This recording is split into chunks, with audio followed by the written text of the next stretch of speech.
রুমকি জলের তলায় ছটফট করতে লাগলো। সে অনেক চেষ্টা করেও ওপরে উঠতে পারল না। ওদিকে ডাইনি রুমকির রূপ নিয়ে সওদাগরের বাড়িতে থাকতে শুরু করলো। সেই ডাইনি কমলকে রুমকির মতন ভালোবাসত না। ঝড় বৃষ্টিতেও বাইরে বার করে রাখত। বাড়ির চাকরদের সাথেও খারাপ ব্যবহার করত।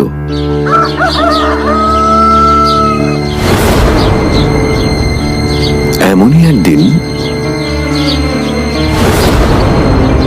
দিদি, ওরা বলছে তুই নাকি আমায় কেঁচো আর জলের পোকা খাওয়াতে বলেছিস। আমি কি সত্যি পাতি হাঁস নাকি? তো বেরে হতো ছাড়া, তোর এত বড় সাহস! দাঁড়া, দেখাচ্ছি মজা তোকে। দিদি,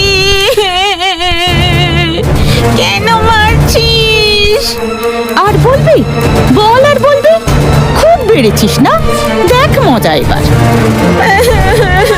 দিদি, দিদি, ছেড়ে দে আমায়, আর মারিস না। কি ওকে মারছো কেন মা? ও কি করেছে? আমি যা খুশি করি, তুই কে বলার? যা যা এখান থেকে।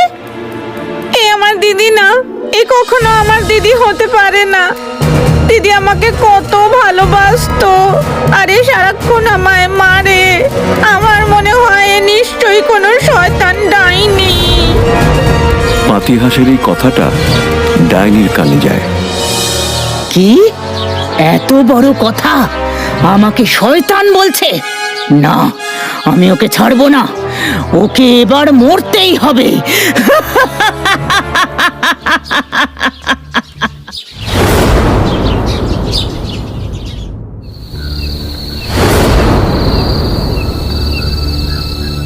হ্যাঁ গো, শোনো না। বলো, কি বলবে? এই পাতিহাঁসটা কোনো কাজের না। শুধু শুধু এটাকে বাড়িতে রেখে কোনো লাভ নেই। তার থেকে বরং ভালো এটাকে মেরে ফেলি। সে কি কথা? ও যে তোমার ভাই। ধুর না, আসলে আমার কোনো ভাই ছিল না, তাই ওই পাতিহাঁসকে আমি ভাইয়ের মতো ভালোবাসতাম। ও, এই ব্যাপার। সে না হয় বুঝলাম, কিন্তু এখন কোনো কাজে লাগে না বলে একে মেরে ফেলার তো কোনো মানে হয় না। তার থেকে বরং যতদিন বাঁচে বাঁচুক না, বয়স হলে তো এমনিতেই মরে যাবে। ঠিক আছে, তুমি যা বলছো তাই হবে। এ যাত্রায় বাছা ধন, তুমি ছাড়া পেয়ে গেলে। তবে বেশি দিন বাঁচিয়ে রাখা ঠিক হবে না।